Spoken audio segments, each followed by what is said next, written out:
So, this is Dr. Srinivas, neurophysician, Rajahmundry, Andhra Pradesh. Welcome to my YouTube channel, Dr. Srinivas Arogya World. ఇవాళ మనం ఈ infectious disease రకరకాల infections మనిషికి ఎలా సోకుతుంది, ఎలా స్ప్రెడ్ అవుతుంది దాని గురించి తెలుసుకుందాం. చాలా రకాలుగా మనం ఈ ఇన్ఫెక్షన్ స్ప్రెడ్ అవ్వచ్చు. ఒకటి గాలి వల్ల ఎయిర్బోన్ ఇన్ఫెక్షన్స్ అంటారు. Classic example corona virus. అది గాలి వల్ల ఎయిర్బోన్ వల్ల మన శరీరంలోకి ఎంటర్ అవ్వచ్చు. ట్యూబర్క్యులోసిస్, టీబీ, అది కూడా గాలి ద్వారా ఎయిర్బోన్ వల్ల స్ప్రెడ్ అవ్వచ్చు. సెకండ్, బ్లడ్ మనం ఎక్కించుకుంటే చాలా జాగ్రత్తగా మనం ఆ బ్లడ్ని టెస్ట్ చేయాలి. బ్లడ్లో ఇన్ఫెక్షన్స్ లేకుండా చూసుకోవాలి. బ్లడ్లో హెపటైటిస్ బి ఇన్ఫెక్షన్స్ ఉన్నా, అంటే బి వైరస్ ఉన్నా, హెచ్ఐవి వైరస్ ఉన్నా బ్లడ్ మనం ఎక్కించుకున్నప్పుడు ఈజీగా మనకి స్ప్రెడ్ అవుతుంది. సో మనం బ్లడ్ ట్రాన్స్ఫ్యూషన్ చేసుకునేటప్పుడు బ్లడ్ని పర్ఫెక్ట్గా ఉందా, సేఫ్గా ఉందా, ఈ ఇన్ఫెక్షియస్ ఏజెంట్స్ లేకుండా ఉందా అని చూసుకోవడం మంచిది. మూడోది సెక్షువల్ రూట్. ఈ సిఫిలిస్ అనే ఒక జబ్బు సెక్షువల్ రూట్లో స్ప్రెడ్ అవుతుంది. చాలా సెక్షువల్లీ ట్రాన్స్మిటెడ్ డిసీజ్ ఉన్నాయి, అవన్నీ ఈ సెక్షువల్ రూట్ ద్వారా స్ప్రెడ్ అవుతుంది.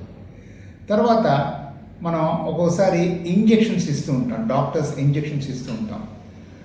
మన నీడిల్ స్టెరిలైజ్ చేసేసి ఇస్తాం, ఒక్కోసారి కొత్త నీడిల్ యూజ్ చేసి ఇస్తాం. కొన్ని సందర్భాల్లో ఆ నీడిల్లో ఇన్ఫెక్షన్స్ ఉంటే తద్వారా కూడా స్ప్రెడ్ అవ్వచ్చు. దాన్ని నీడిల్ స్టిక్ ఇంజరీ అంటారు. ఆ నీడిల్ స్టిక్ వల్ల కూడా స్ప్రెడ్ అవ్వచ్చు. క్లాసిక్ ఎగ్జాంపుల్ ఈ హెపటైటిస్. కొన్ని ఇన్ఫెక్షన్స్ మన మౌత్, ఓరల్ ద్వారా స్ప్రెడ్ అవుతుంటుంది.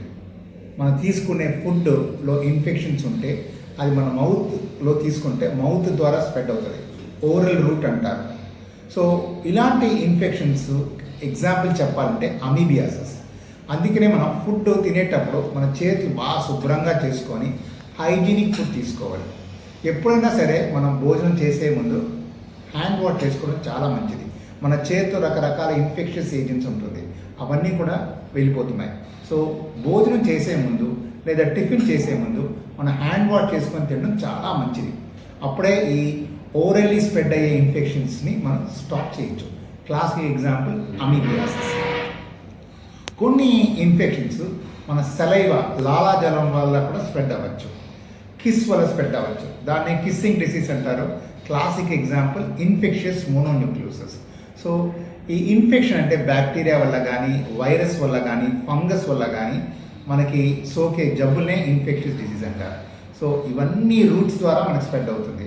ఒకటి ఎయిర్బోన్, గాలి ద్వారా, ఎగ్జాంపుల్ కరోనా వైరస్, ట్యూబర్క్లోసిస్, లేదా బ్లడ్ ద్వారా, example AIDS, hepatitis B, sexually లాగా, example syphilis, needle stick injury, example hepatitis, మన తినే ఆహారం ద్వారా ఓరల్లీ, ఎగ్జాంపుల్ అమీబియాసిస్, లేకపోతే లాలాజలం లాగా, ఎగ్జాంపుల్ ఇన్ఫెక్షియస్ డిసీజ్ మోనోన్యూక్లియోసిస్.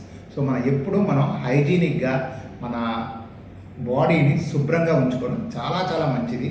మన రకరకాల ఆరిఫైసెస్ నుంచి ఇన్ఫెక్షన్స్ రాకుండా మనం జాగ్రత్తలు తీసుకోవాలి. This is doctor Srinivas, neurophysician, Rajahmundry, Andhra Pradesh. Thank you.